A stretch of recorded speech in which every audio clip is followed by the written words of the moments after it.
हाय दोस्तों, हम लोग आज पढ़ने वाले हैं पाटलिपुत्र वैभव, जिसका हिंदी भी करते जाएंगे संस्कृत के साथ। आप लोग मेरे साथ बने रहें। मैं सोनू कुमार। बिहार राज्यस्य राजधानी नगरम पाटलिपुत्रम सर्वेषु कालेषु महत्त्वं धारयत। अस्य इतिहासः सहस्रद्वारवर्षपरिमितिः वर्तते। अत्र धार्मिकक्षेत्रं, राजनीतिक्षेत्रम्, उद्योगक्षेत्रं च विशेष ध्यानाकर्षितं। वैदेशिक आतरेण मेगास्थनीज हायान् होयेन्साम् इति संभृत्य पाटलिपुत्रस्य वर्णनं स्वस्वसंस्मरणेषु चक्षुः पाठेऽस्मिन् पाटलिपुत्रवैभवं सामान्य परिचयत वर्तते। बिहार, इसका सामान्य अर्थ यह है, बिहार राज्य की राजधानी पटना सभी कालों में महत्वपूर्ण धारण रखता था। इसका इतिहास लगभग 250 साल पुराना है। यहाँ धार्मिक क्षेत्र, राजनीतिक क्षेत्र और उद्योग क्षेत्र पर विशेष रूप से ध्यान आकर्षित किया है। विदेशी यात्री मेगास्थनीज हायान होयेन्सांग और एडिसन, ये सब पाटलिपुत्र के बारे में अपने अपने ग्रंथ में बताया है। इस पाठ में पाटलिपुत्र का वैभव, उनका वैभव बताया गया है। अगला संस्कृति है। प्राचीनेषु भारतीयेषु नगरेष्वयं पाटलिपुत्र वैभवं वश्यद्विचित्रं महानगरं बभूव। तद्वशाते दामोदरगुप्त नाम कवि कूटनीतिमताख्य काव्ये कथति। अस्ति महितिलकं सरस्वतीकुलगृहं महानगरं नम्र पाटलिपुत्रं परिभूत पुरंदरम।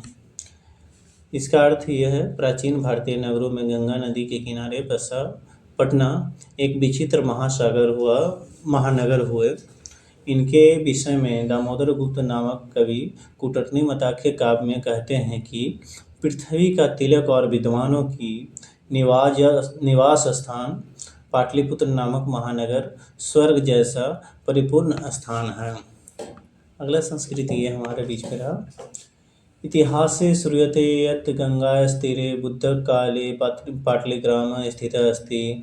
अत्र च भगवान् बुद्धः बहुत्कृष्टः समानतः तेन कथितमासीत् अद्य ग्रामेऽस्मिन् महानगरं भविष्यति, किन्तु कालस्य अग्निदहस्य जलपूरस्य च भयात् सर्वदा क्रान्तं भविष्यति।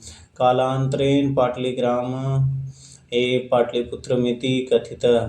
चन्द्रगुप्तमौर्यस्य काले यस्य नगरस्य शोभा रक्षा व्यवस्था च अत्युत्कृष्टति। यूनान राजदूतः मेगास्थनीज संस्मरणेषु निरूपयति। अस्य नगरस्य वैभवं प्रदर्शितः अशोकस्य समये सुताराम समृद्धम्। इसका अर्थ यह है, इतिहास में सुने जाते हैं कि गंगा के किनारे भगवान बुद्ध के समय पाटलिग्राम स्थित था और यहाँ भगवान बुद्ध के अनेक बार आना हुआ। उनके द्वारा कहा गया था कि यह ग्राम महानगर होगा, लेकिन कलह, अग्नि और बाढ़ से हमेशा भयभीत रहेगा। समय बदलने के बाद पाटलिग्राम को पाटलिपुत्र कहलाने लगा।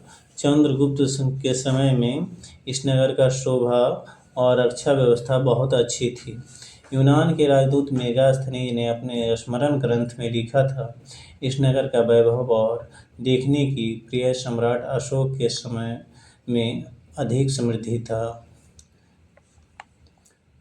बहुकालं पाटलिपुत्रस्य प्राचीन सरस्वती परंपरा प्रवर्तत इति राजशेखरः स्वकाव्यमीमांसके कवि शिक्षा प्रमुखे ग्रंथे सादरम स्मरति। बहुत काल तक पटना का सरस्वती परंपरा चलती रही, ऐसा राजशेखर अपने काव्यमीमांसा नामक कवि शिक्षा के प्रमुख ग्रंथ में आदर सहित स्मरण करते हैं। अत्रोपरवर्ष वही पाणिनि पिंडहि पाणिनि ब्याडे बररुचि पतंजलि इक परीक्षित ख्याति मुख्य पायनु। यहाँ वर्ष, उपवर्ष, महर्षि पाणिनि, पिंगल, ब्याडे, बररुचि, पतंजलि आदि विद्वानों ने अध्ययन कर संसार में